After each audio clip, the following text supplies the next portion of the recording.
Akira Tendo, a third-year employee at a black company, is trapped in a miserable routine. One day, a zombie outbreak occurs, and while fleeing, he realizes that this might be his chance to escape his dreadful job. Flashbacks show that in the past, he was excited to join the production department, but soon became overworked and exhausted. His only solace was Saori, a kind colleague, but he later learned she was the CEO's mistress. As stress mounted, Akira considered quitting, but felt trapped. When the zombie apocalypse begins, Akira embraces his newfound freedom. He visits Saori's apartment, only to find her and his boss turned into zombies. Using his rugby skills, he resigns by tackling his boss out of a window. Determined to make the most of life, Akira creates a bucket list of 100 things to do before becoming a zombie. Akira, determined to make up for lost vacation time, spends his days drinking and relaxing, ignoring the zombie chaos. However, when he runs out of beer, he ventures outside. Leaving his home, he encounters a surviving couple and promises to bring them supplies. At the store, he tries to exchange numbers with a girl, but is scolded for risking his life over beer.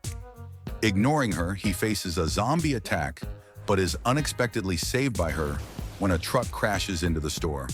Akira's bike is destroyed, but he finds a motorcycle and returns to the couple's place, only to find it bloodied and destroyed. Disheartened, he goes home and writes down 33 items from his bucket list before sleeping. A flashback reveals the girl's perspective. She studies zombies, listens to emergency broadcasts, and creates her own survival list. She considers indulging in Sakura mochi, but is interrupted when Akira enters the store, singing about beer. Later, she reviews her footage and wonders if she should have grabbed the dessert. Akira travels to Shinjuku to find his only reachable friend, Kensho, a former rugby teammate who was believed to have a successful career, but is now in grave danger. Before setting out, Akira tries to check off growing a beard from his bucket list, but fails. When his phone reconnects to Wi-Fi, he's flooded with messages, including one from Kensho. Believing his friend is alive, Akira sets out to find him. Meanwhile, Kensho is trapped in Club Showtime, locked in a bondage room as zombies overrun the club. Akira calls and insists on meeting, despite Kensho's warnings. Along the way, Akira reminisces about Kensho, a college partygoer turned real estate agent, who once advised him to quit his exploitative job, advice Akira had ignored. As zombies overwhelm the club, Kensho seizes the chance to escape and reunites with Akira. Akira apologizes for envying Kensho's success, but Kensho confesses that he never enjoyed his job and secretly aspired to be a stand-up comedian. In the meantime, the zombies, attracted by Akira's loud voice, locate them. The two rush toward the rooftop staircase, but get trapped on the roof. With no other option, they must leap onto the rooftop of a nearby building. Akira makes the jump with daring, and Kensho follows, successfully landing while losing his clothes in the process. That night, they lie down on the rooftop, and Kensho shares his dream of saving survivors of the apocalypse, though Akira remains skeptical. Akira gets absorbed in a zombie video game, while Kensho prepares a meal for them on the rooftop. Kensho teases Akira about his dating life, but encourages him to pursue his dreams. They decide to go to Ikebukuro to buy a widescreen TV, but on their way, they encounter a truck driven by a zombie. After escaping, they find themselves in a shopping mall basement, where other survivors have taken shelter. Among the survivors are 3 flight attendants named Reika, Maki, and Yukari.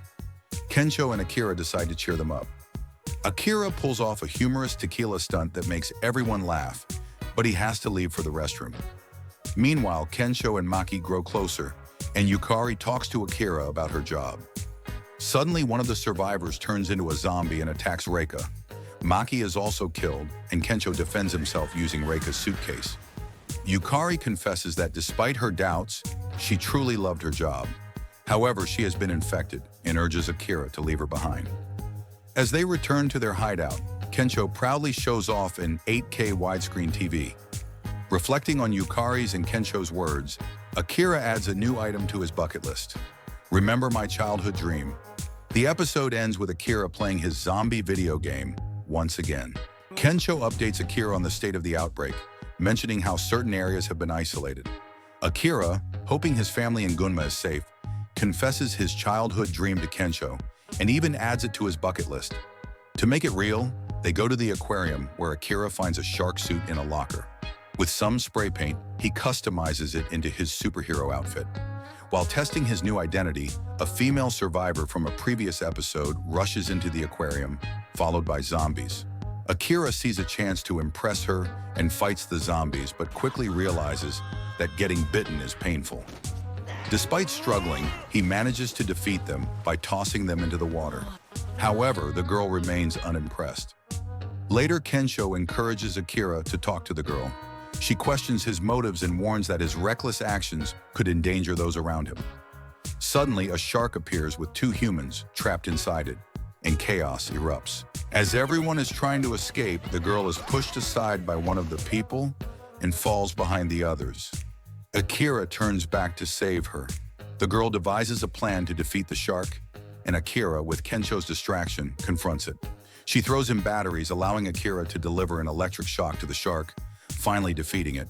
He triumphantly checks off "Become a superhero" from his bucket list.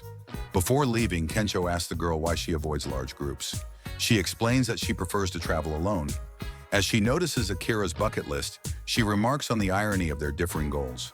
Before parting, she shares her name, Shizuka Mikazuki, and her contact information with Akira. Akira and Kensho were admiring expensive watches when they returned to their hideout. Unfortunately, they were met with a power outage and water shortage.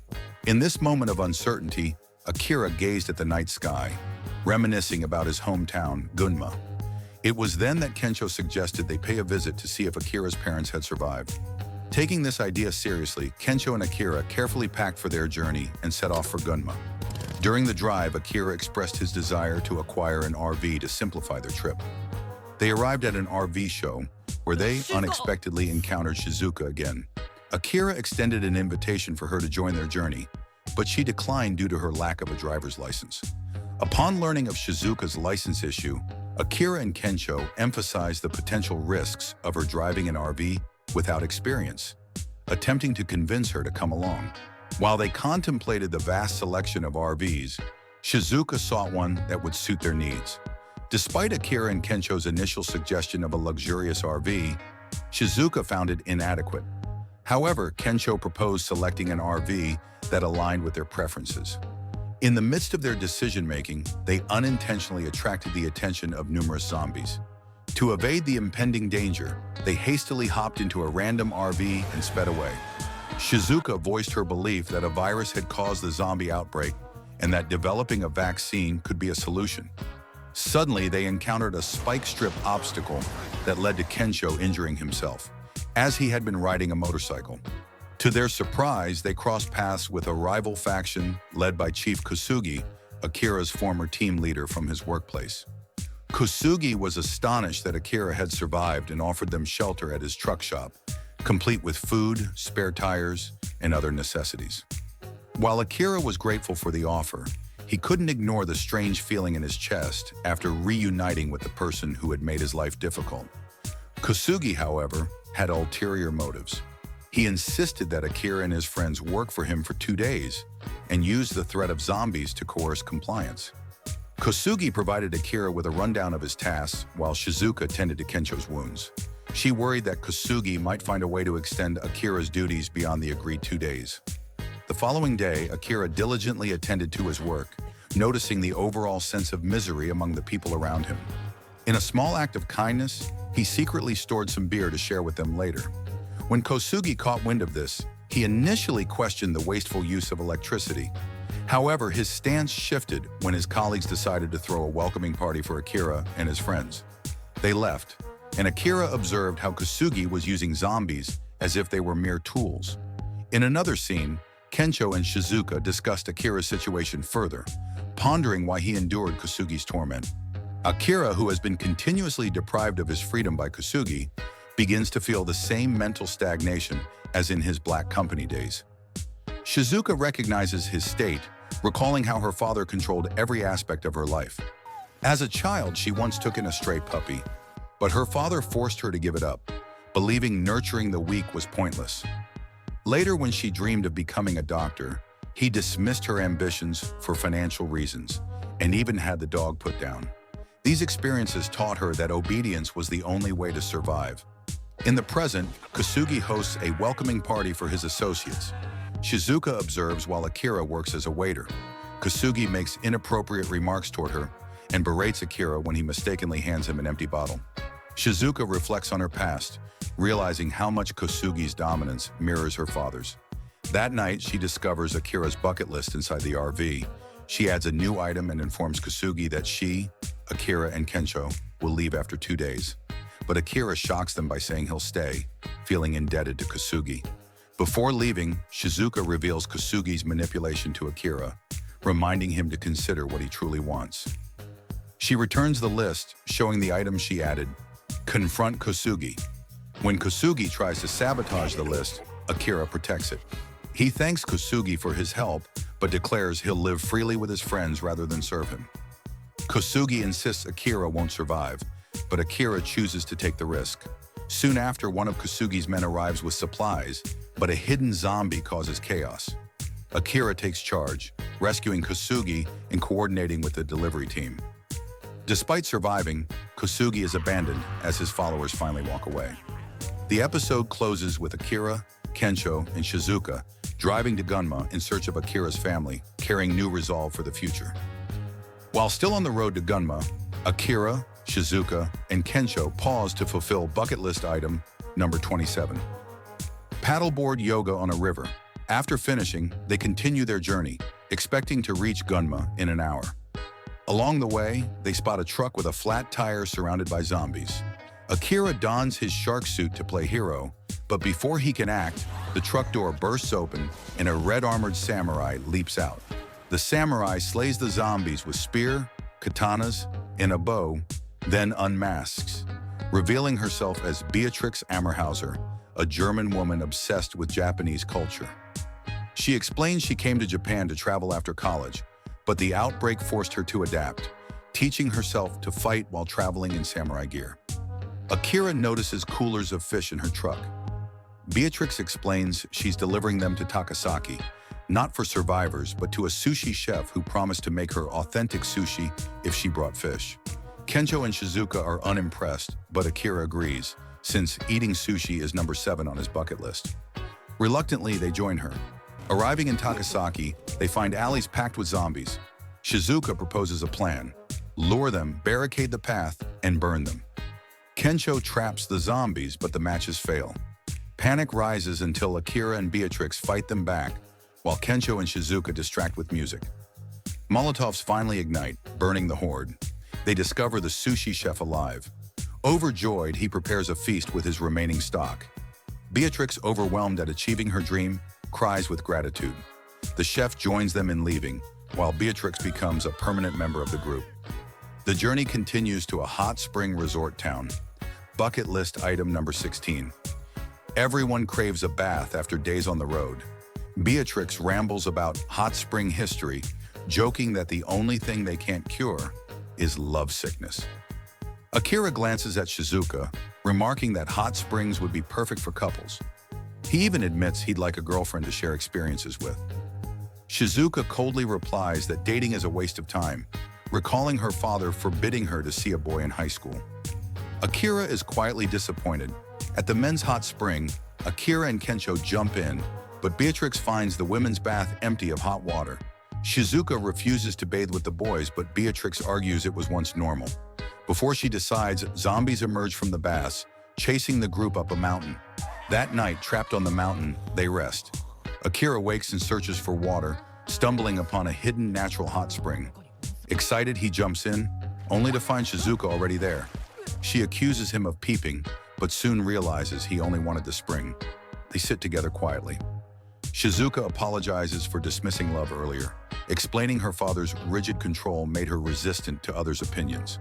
Hearing Akira's openness had made her jealous. Akira is surprised at her honesty. Shizuka then muses that if she ever fell in love, it would be with someone she could be truly open with. Both realize this sounds like a confession, but the moment is broken when Kensho and Beatrix show up, teasing them for sneaking away to hook up. Laughing, they all jump into the hot spring together, ending the night on a lighter note. The quartet finally arrive near Gunma. Akira is worried since he hasn't seen his parents since he began working, and his dad always seemed distant.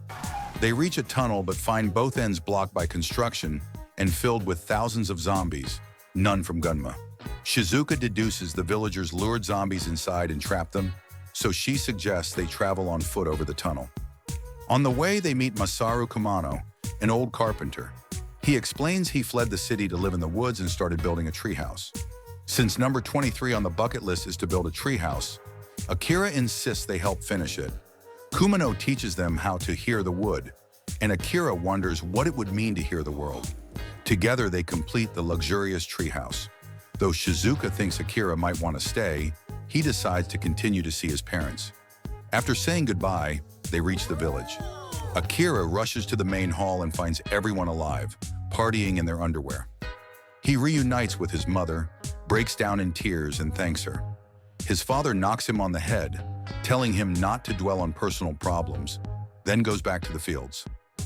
His mother cooks a meal, explaining that the village's isolation protected them from the virus.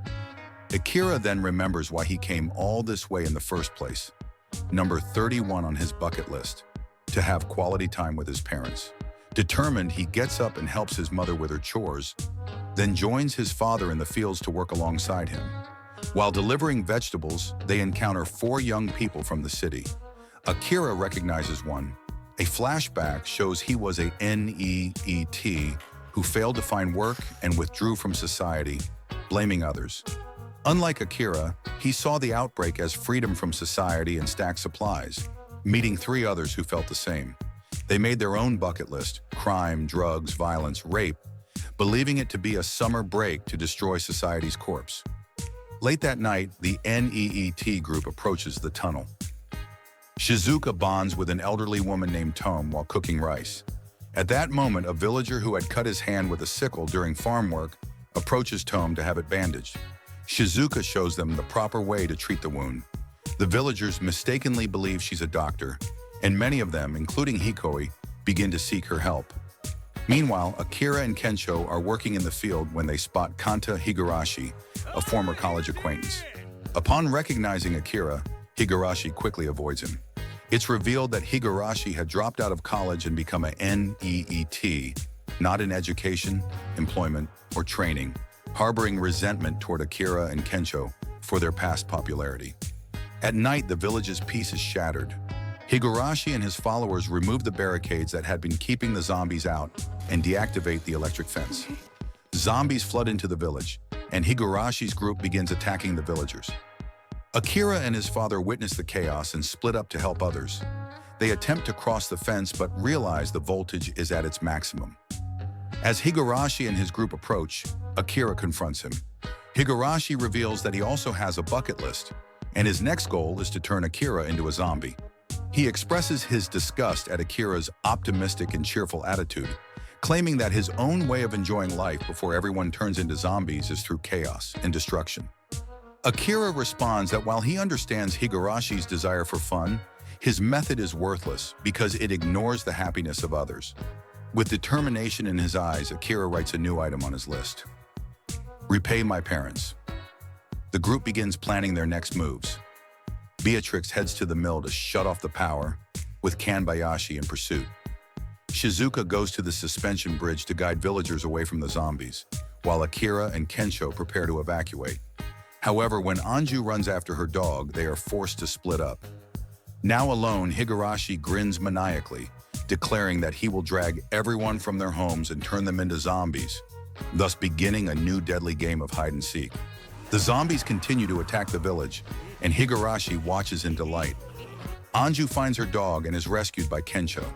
They head to the roof to escape the zombies, but Kurosagi tries to push Kensho off the roof using a herding device. Beatrix finds the watermill but is cut off by Kanbayashi, who slices her sword in half with a chainsaw. Shizuka tries to help some elderly people escape, but they refuse, believing their old age would be a burden. She ends up luring some zombies away to protect them and runs into Atenbo, who tries to kiss her, but she manages to escape again. Meanwhile, Akira, fighting zombies with a plow, finds the shed where his parents, Nagisa, Ayumi, and Sakura, are hiding. As he fights the zombies outside, he apologizes to his parents for not repaying them for raising him. Teruo, his father, pulls him inside and tells him that the only way to repay them is to outlive them. He then slams the door shut and goes back to fight the zombies. Higarashi's minions have flashbacks to their pasts and why they feel disenfranchised by society. Kurosagi had a loveless marriage, Atenbu struggled with bad luck and blame, and Kanbayashi was a strict office supervisor. Each of them breaks down, screaming for answers. Kensho overpowers Kurosagi, throwing him off the roof. Shizuka confronts Atenbu, teaching him that luck only happens when others are allowed to share it, but he rejects this and tries to assault her. The elderly people, led by old man Hikoi, beat Atenbu. Beatrix fights Kanbayashi, jumping onto the water wheel, but it breaks and she rolls away as zombies devour him. Teruo fights off most of the zombies, but when there are only 3 left, he collapses from pain in his chest. Higurashi appears, kidnaps Teruo, and holds him ransom.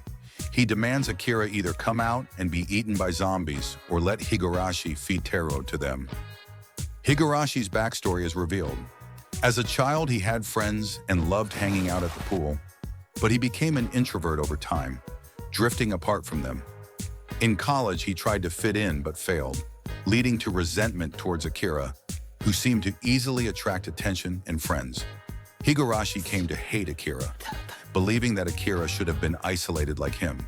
In the present, Teruo demands Akira not open the door. Akira pleads with him, revealing his illnesses and asking for forgiveness.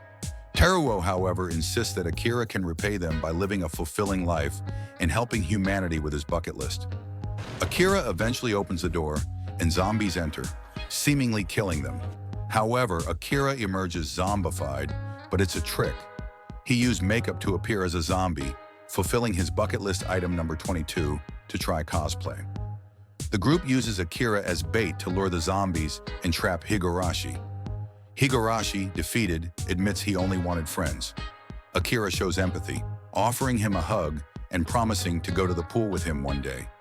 Higurashi breaks down, then runs away, choosing to sacrifice himself by leading the zombies away from the village. He eventually drowns in a river, finding peace.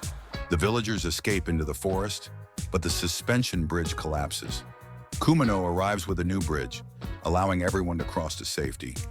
Akira's group, along with the villagers, reach safety, and Akira checks off the item of repaying his parents on the bucket list.